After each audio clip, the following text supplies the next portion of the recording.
వచ్చాడు అని. మేమైతే అండి చిన్నప్పుడు నేను ఎక్స్ప్లెయిన్ చేయలేనండి. ఇంట్లో ఆల్రెడీ అన్నిటికీ అవసరతలు ఉండేవి. మరి స్కూల్ నుంచి ఏదో ఒకటి చూసి వస్తాం, అది కావాలి అనుకుంటాం కదా. డాడీ వాళ్ళు అన్నీ ట్రై చేసేవారు. They use to do everything in there power నన్ను హ్యాపీగా ఉంచడానికి, సుహాస్ ఇంకా పుట్టినప్పుడు.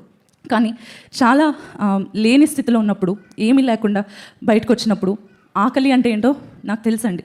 ఎందుకంటే ఇంట్లో చక్కగా అన్నీ పెట్టేవారు, కానీ నా ఫ్రెండ్స్ అందరూ కూడా చాలా రిచ్గా తెచ్చుకుంటూ ఉండేవారు అనమాట. నాకు అనిపించేది వాళ్ళ బాక్స్ చూసుకొని చూసుకుంటే నాకు అనిపించేది, నేను ఎప్పుడన్నా అలా తింటానా అంటే చిన్నపిల్లలుగా ఆశ ఉంటుంది కదండి, ఎప్పుడన్నా నేను కూడా అలా తింటే బాగుండు. నేను కూడా వాళ్ళు చెప్తా ఉండేవారు, తెలుసా నేను పలానా హోటల్కి వెళ్ళాను, మా ఫ్యామిలీతో చాలా ఎంజాయ్ చేసాం, ఇంతమందిని తీసుకెళ్ళాం అన్నీ చెప్తుంటే నాకు అనిపించేది. వాళ్ళని చూసి అసూయ కాదు, కానీ నాకేమనిపించేది అంటే నేను ఎప్పుడన్నా అలా వెళ్తానా, నేను ఎప్పుడన్నా అలా ఎంజాయ్ చేస్తానా, చిన్నపిల్లగా ఆశ అనమాట.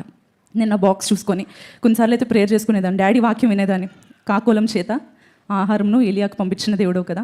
మేము అంత లేమిలో ఉండకపోవచ్చు, కానీ ప్రభువా నేను కూడా నాకు ఇష్టమైన ఫుడ్ తినడానికి నాకు సహాయం చేయవా అని చిన్నపిల్లగా నేను చేసిన ప్రార్థన మరి ఈరోజు అనేక వేల మందికి, అనేక వందల మందికి, అనేక వేల మందికి, లక్షల మందికి ఆత్మీయ ఆహారాన్ని పోషించడానికి, శారీరక ఆహారాన్ని పోషించడానికి దేవుడు మాకు సామర్థ్యం ఇచ్చాడండి. హల్లెలూయా.